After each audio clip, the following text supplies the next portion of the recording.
I want to tell you about the first sign that the flu epidemic could be starting to peak. Tonight, 47 states are swamped by the virus. Only 3 states have escaped the worst of the outbreak: California, Mississippi, and Hawaii. But there are some new clues to show you tonight, stirring hope. And ABC's chief medical editor, Dr. Richard Besser, is here to show us. Rich. Yeah, tonight I'm cautiously optimistic. There is finally a sign in some of those southern states hit earliest and hardest that the peak of the flu epidemic has passed. Tonight, amid all the sneezing and coughing, a glimmer of hope. We talked to hospitals and health departments across the South, and many are seeing it. From Knoxville, Tennessee, we're seeing that downturn. To North Carolina, looks like we peaked early.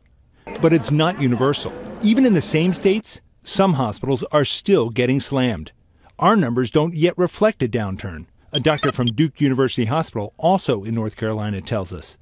This year's flu season hit early, November 25th, a month earlier than a typical one. We're now 6 weeks into it, and if this year is like years past, we likely have 6 or more weeks to go, meaning it's not too late to get some protection. And today, the CDC provided the first indication of how well the vaccine is working. Turns out it's 62% effective, meaning if you got the vaccine, you're 62% less likely to have to visit your doctor for the flu. But the CDC acknowledges there have been shortages of that vaccine. So our team fanned out across the country to see what they could find. In Chicago, I'm going to log on to flu.gov to find the closest place for me to get the flu shot. At the pharmacy, success. Do you guys have any flu vaccine left? We certainly do. In New York City, another success. So right now you're administering about 10 vaccines an hour? Yeah. But in Gulfport, Mississippi, our first call came up empty. Ma'am, I'm being told that we don't have any. You don't have any left. Okay. And tonight, the CDC says, if at first you don't succeed, keep calling around. So with these weeks left, Rich, can you get the flu twice? You know, unfortunately, you can. There's at least 3 strains of flu that are out there. So if in October, November, you got 1 strain, you're susceptible to those other ones. So it's not too late to get protected. So the flu shot still matters because you can get it again anytime. You can. And what about those 3 states that appear to be spared the worst? Any reason why? Yeah, I mean, it's the way flu works. It'll start in one part of the country, and they'll see a big wave, and then it'll come down, and then it moves around. And they are not going to be spared in the end. It's going to get there. It happens every time. And California, for some reason, is often late. They're going to see the flu. All right. A bold prediction there. Thank you so much, Rich. And as we make our way through these weeks of the flu, nearly 40% of us are also using so-called complementary treatments, those herbs and remedies we see in the drugstore and in kitchen cabinets. So we asked ABC senior medical contributor Dr. Jennifer Ashton to review which ones really help.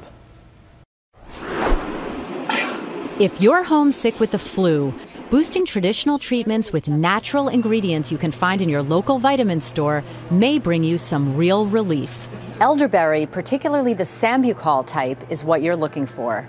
There are studies that show that elderberry, which comes in pill and extract form, shortens the duration of flu symptoms in adults. It can also help ease swollen sinuses. Just don't eat the wild berries. They can be toxic.